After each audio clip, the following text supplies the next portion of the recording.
Hello everybody, welcome to this instruction video. In this video I'd like to show you how to make this mandala crochet jar topper. This is one of my own designs and I'll be taking you step by step through making this jar topper. It has a mandala circular design on top and flower leaves on the outer edge. The yarn that I'm using to make this jar topper is Scheepjes Katona yarn, which is a merciated cotton, and I'm also using the small 25-gram balls. These are perfect for small projects. Now, together with the yarn, I'm also using a 3mm hook. You could also use a 325mm hook if that's the one you just happen to have available at home. So, Scheepjes Katona yarn, perfect little balls for small and quick projects.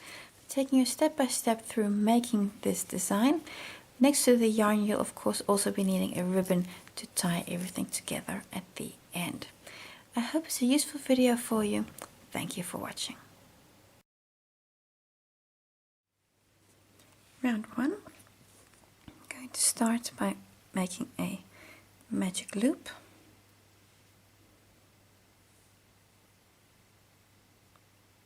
There we go. And in this loop we're going to work 12 double crochets. So the first one is a chain 2, and now we work 11 more full double crochets in the loop. So this is 1,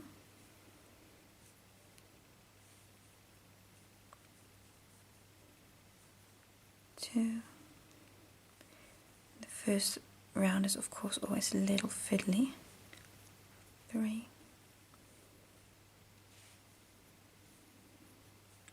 4,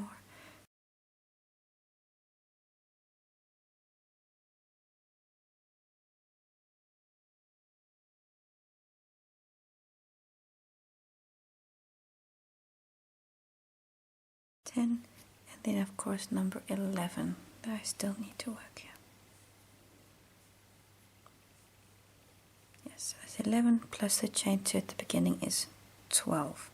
To close the ring by pulling on my tail, my yarn tail, so close it properly. I'm going to cut off my yarn as though I'm going to use a different color in the next round. If you don't, you can of course just use the same color if you want. Open up my, go into your first stitch. See, here's the chain 2, so really into that first stitch. Pick up the loop, pull through, go back to the last stitch worked and pull through that also, pull to the back. There you go. Now you've made an invisible join up directly above the chain 2. See, here's the chain 2 and you've now made a stitch above that. That's what you've done there, created a stitch. So work away this tail or work over it in the next round, whichever you prefer, and then we're ready for round 2. Round 2, I have a new color yarn.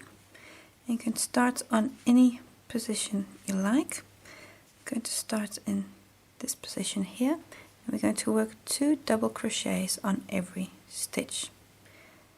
I'm going to attach my yarn, and my first double crochet is again going to be a chain 2. And now also a second double crochet in the same stitch.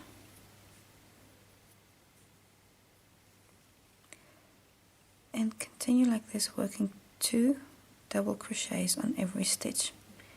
What you'll notice I'm doing is I'm taking my yarn tails with me.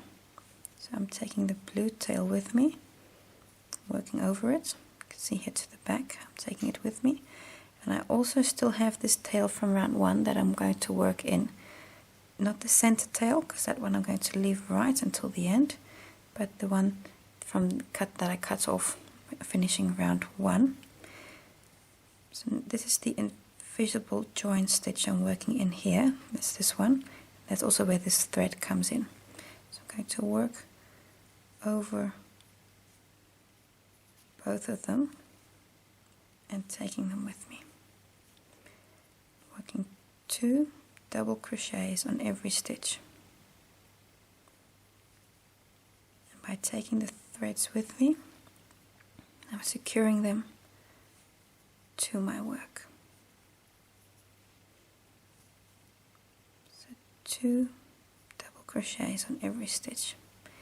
And when I get to the beginning, I'm again going to close with an invisible join, just like I did at the end of round 1, because by doing so you just get such a very nice edge.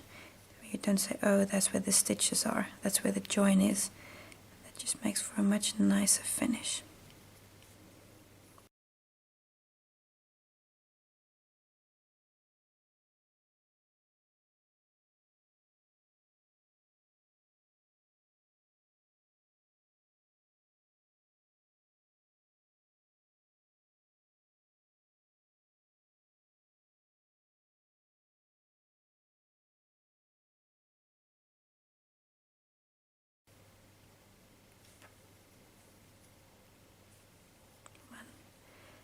And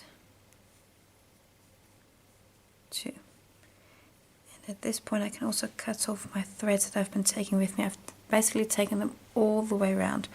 You might say this is an overkill, true, but by doing so I know for sure that they're going to be properly connected. And now I'm at the end of the round, so I'm again going to close with an invisible join. So I'm going to cut off my yarn, open up the loop, go to the first stitch, so here chain 2, so that means the first stitch. Again, pull through and go to the first stitch, and again, or the last stitch I should say, the last stitch, and pull through, like so. And then that completes round 2.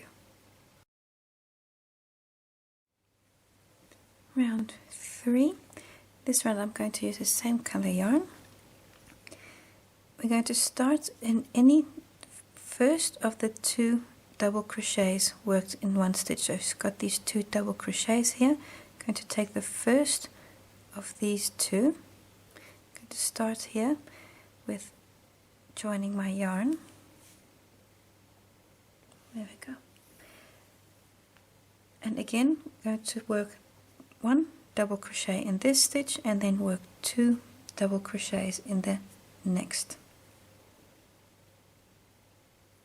So my first double crochet is a chain 2, and then in the next stitch I'm going to make 2 double crochets on the 1 stitch. It's 1 and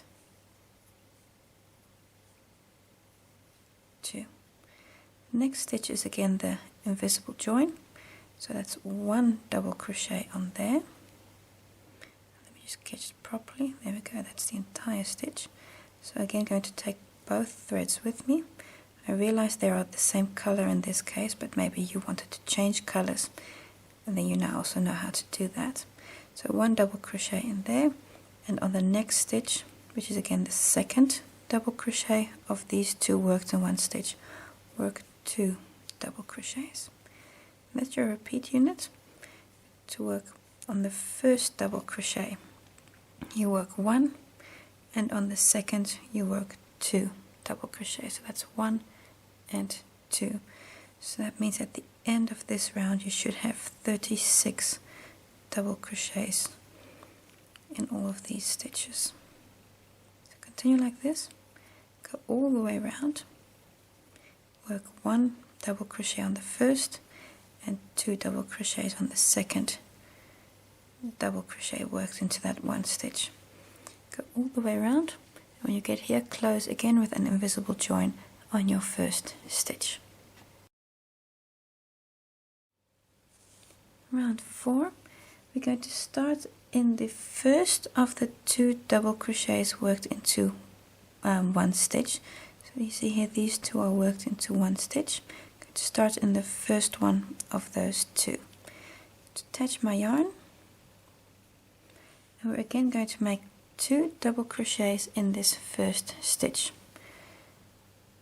first one is again a chain 2, followed by a second double crochet in the same stitch. Like so. On the next 2 stitches, work 2 double crochets. That's 1 and 2. The next stitch is again the first of 2 double crochets worked into 1 stitch, and here you're again going to work 2 double crochets on the 1 stitch. 1 and 2. The next 2 stitches again work 2 double crochets, so 1 on each. So 1 and 2. So that's your repeat. 2 double crochets on the first stitch and then 1 double crochet on each. So you're going to do this in total until you get all the way around. I'll show you the repeat once more, and then when you get to the beginning you of course again close with an invisible join. So on your next stitch work 2 double crochets. So 1, 2, and then work on the next 2 stitches, work 1 double crochet on each. So 1 and oops, there we go again, and 2. Continue like this, go all the way around, just fashion this a little bit, there we go. Go all the way around, and we get here, close with an invisible join. Round 5, got a new color yarn, and we're again going to start in the first double crochet of any 2 worked into 1 stitch. So it's a similar position as in the previous round. So that first double crochet, to pick up my yarn, and again start with 2 double crochets in the same stitch. So my first double crochet is again a chain 2, and then a second double crochet in the same stitch. There we go. On the next 3 stitches work a double crochet on each, and again still taking the, in this case, blue purple thread with me. That's 1,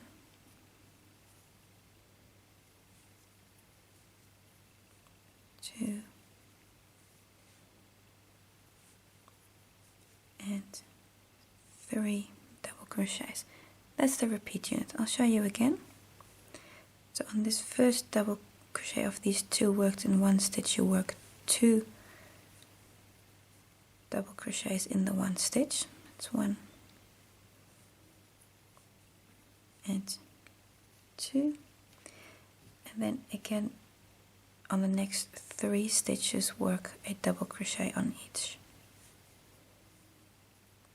That's 1,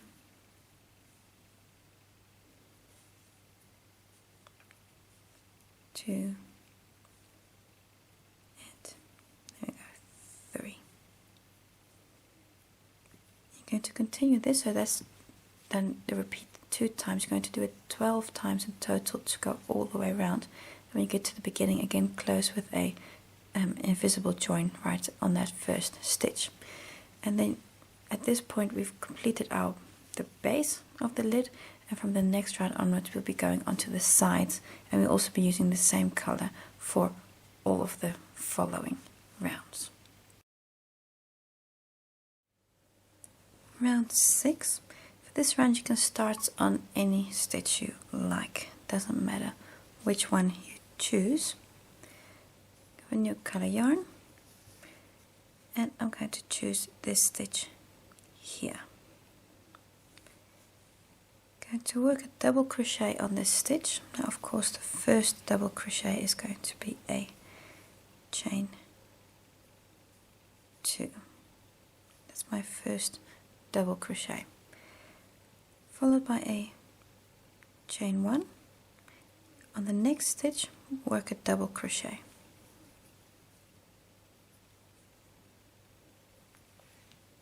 This in essence is your repeat unit. I'll show you a few more times. Work a double crochet on the next stitch,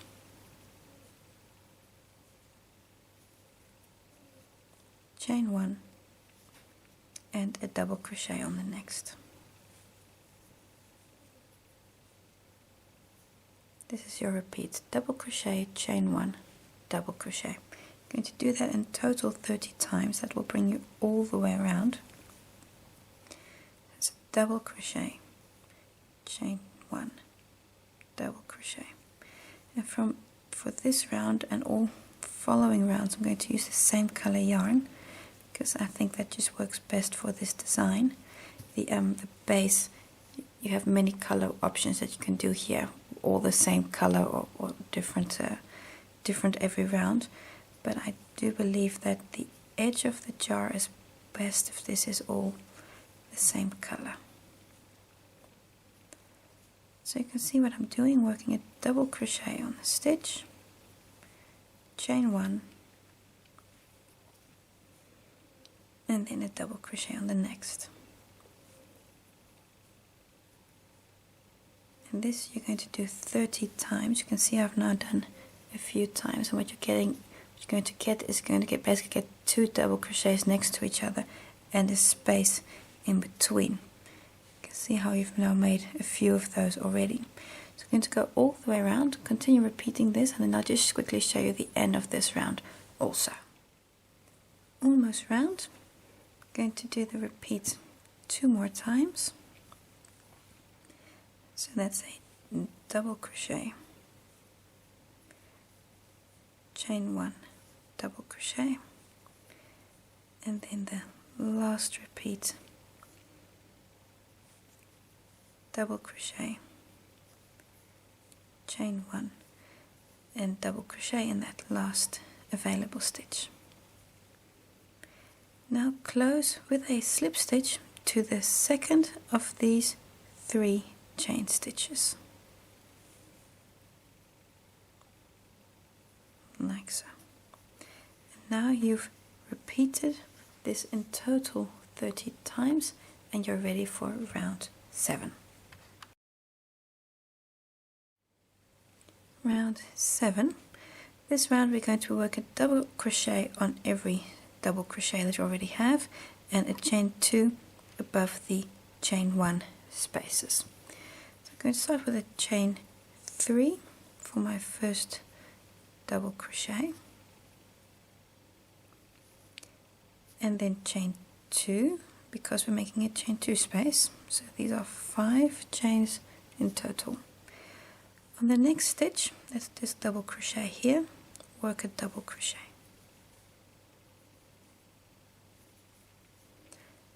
The next stitch, again a double crochet, work a double crochet. Now you're onto a chain space again, so that's chain 2 and then a double crochet.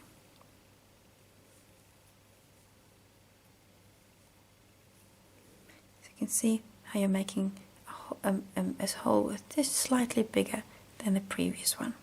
So your repeat unit is a double crochet on the second of these 2 double crochets that you have here close to each other, chain 2, so it's above the chain 1 space, and on the first of these 2 double crochets here you work a double crochet. And that's your repeat unit. So double crochet, chain 2, double crochet, and that chain 2 is just above the chain 1 space. I'll show you the repeat once more.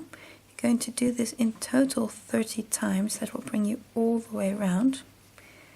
Chain 2, and when you're back at the beginning you're going to close with a slip stitch on the third of these 5 chain stitches you have here. So on the third one, that's going to be this one here, you close with a slip stitch, and then we're ready for round 8. round 8. Round 8 is similar to round 7. We're going to work a double crochet on the double crochets and above the chain 2 space, but this time going to work a chain 3 space. So I'm again going to start with a chain 3 as my first double crochet, followed by chain 3 again for the first space. So there are 3 plus 3, that's of course 6 double crochets. Then on the double crochet stitch work again a double crochet. And this you're going to do 30 times again. So on the double crochet work a double crochet, chain 3, 1, 2, 3, and then another double crochet. You can see now you're again making a space just again a little bit bigger than before, so you're creating an open V here. I'll show you the repeat once more. Double crochet, chain 3, then skip the chain 2 space, and on the next double crochet work a double crochet like so. So you can go work a double crochet, chain 3, double crochet, go all the way around. When you get back to the beginning, you're again closing with a slip stitch on that third chain space. So leaving this chain 3 here. So on the third chain, close with a slip stitch. Round 9.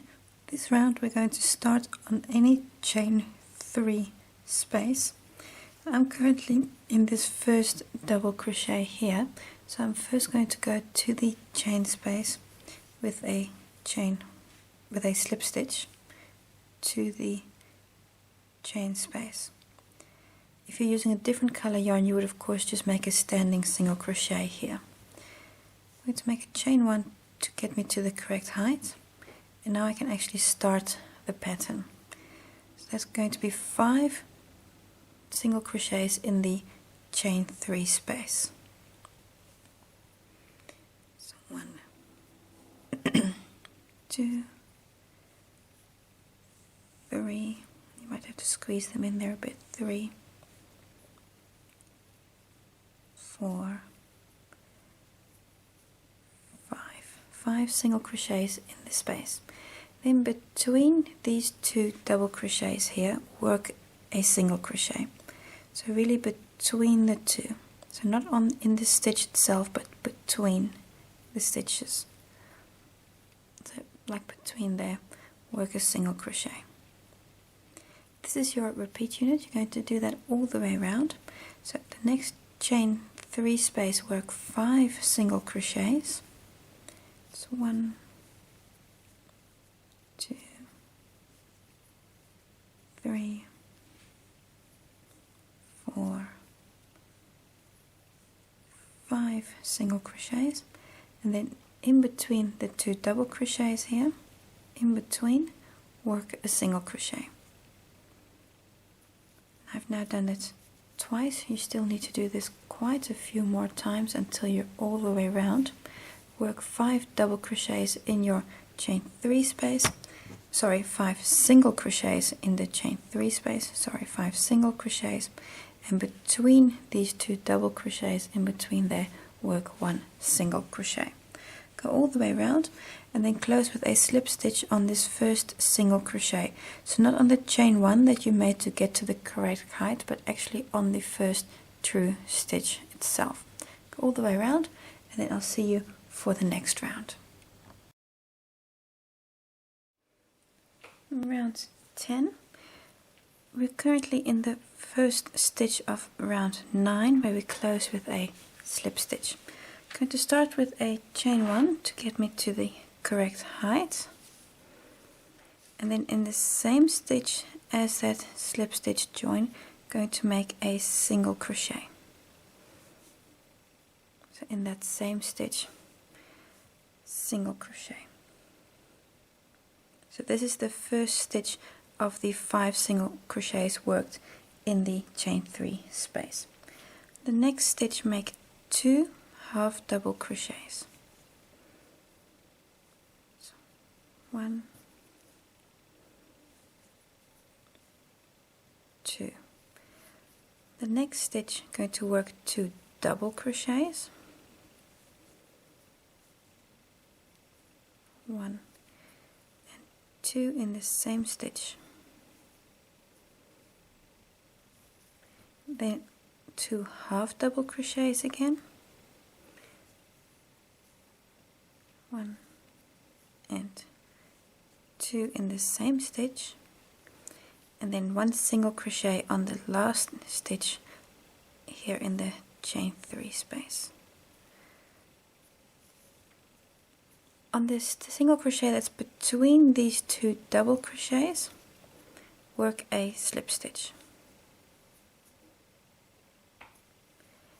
This is your repeat unit: single crochet, 2 half double, 2 double, 2 half double, single, and slip stitch.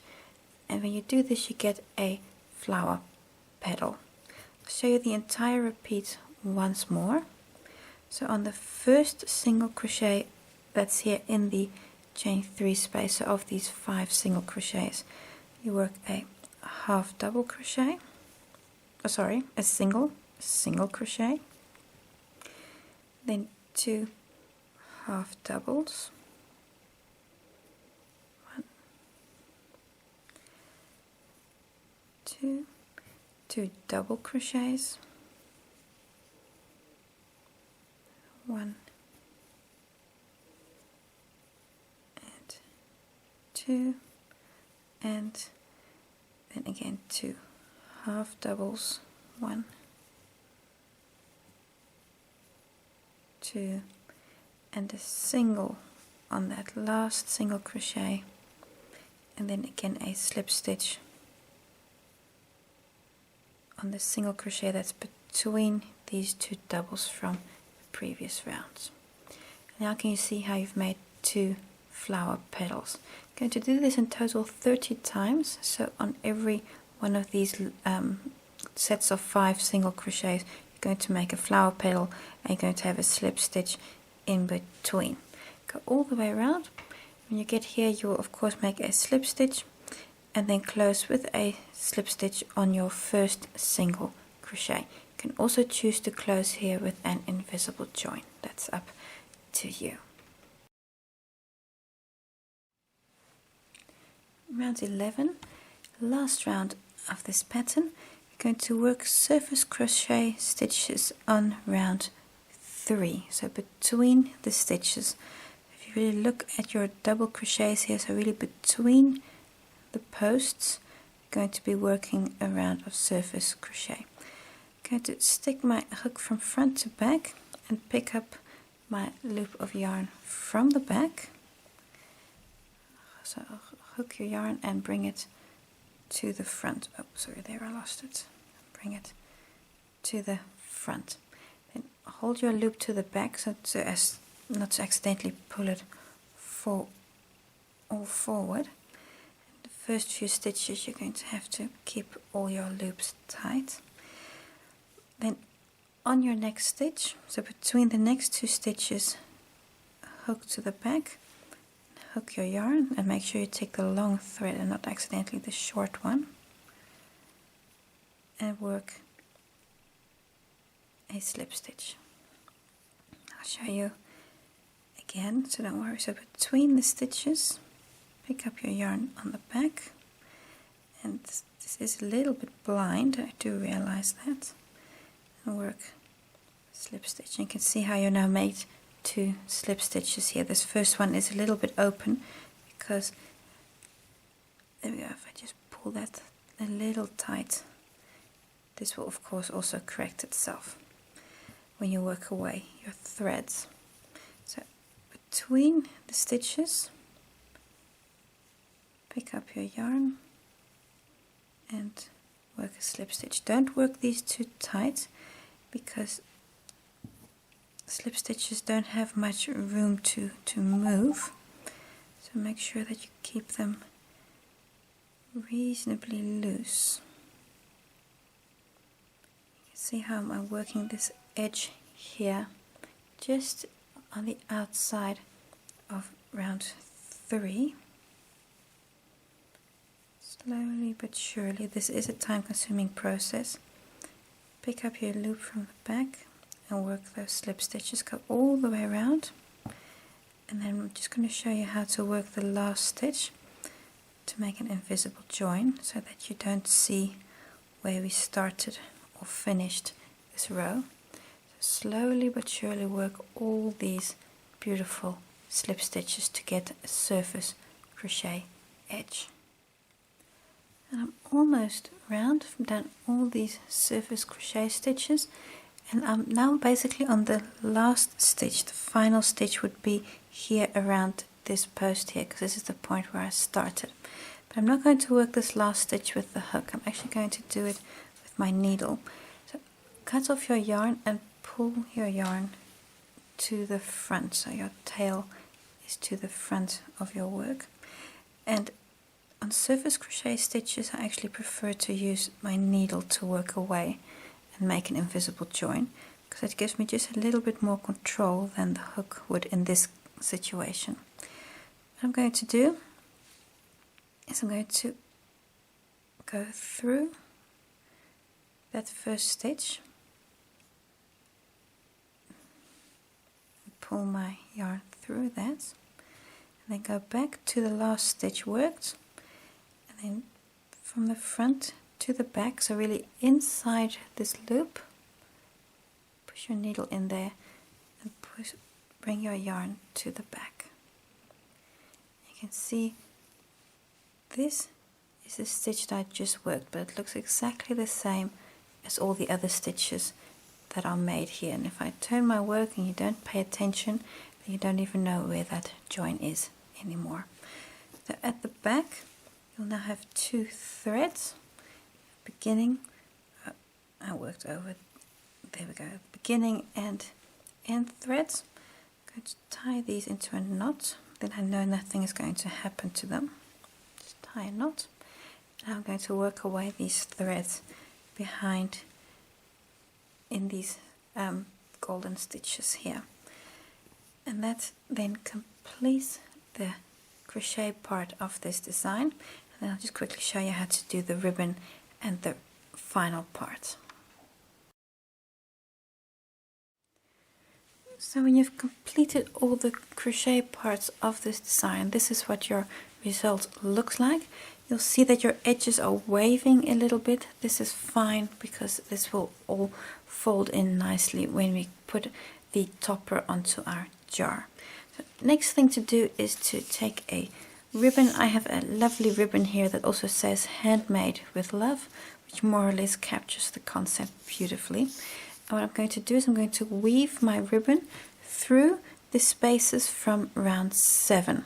So these spaces here, I'm going to weave it through. So I'm just going to take a moment to do this. So I'm going to weave it over and under and over and under. So this, you can see here it goes 2 ways, over and then underneath and then on top again.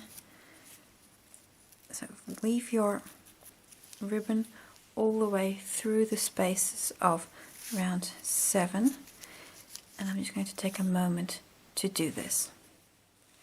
So I've woven my ribbon through the spaces of round 7, and what you'll see what happens automatically is that your topper forms a lid basically, and this we now can then cover our jam jar with. I have here a jar of homemade strawberry jam, made it in 2015. What I'm going to do is the topper goes over the jar like so, and pull tight your ribbon. I'm going to make a knot into this and then tie it with a bow. And this is always, and there we go, I'm just going to quickly tie it tight, good and tight, because you don't want this to come undone, and I'm just going to make a quick ribbon into it. If you have a bit more patience than I do, this looks a bit tidier, but for the concept is clear. You make a ribbon out of this, and then you can just divide the frills at the edge beautifully, and then this is what your topper looks like. So you really need to just fold this nicely, but all these flower petals are nicely at the outside and not accidentally covered by the inside of the jar lid. But then this is what your topper looks like. Divide your ribbon nicely along the edge and the frills also, and then you're done.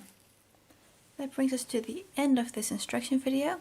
I hope that your jar topper turned out just as nice as mine, and I hope you have a wonderful gift to give to someone you love. So thank you for watching, and until the next time.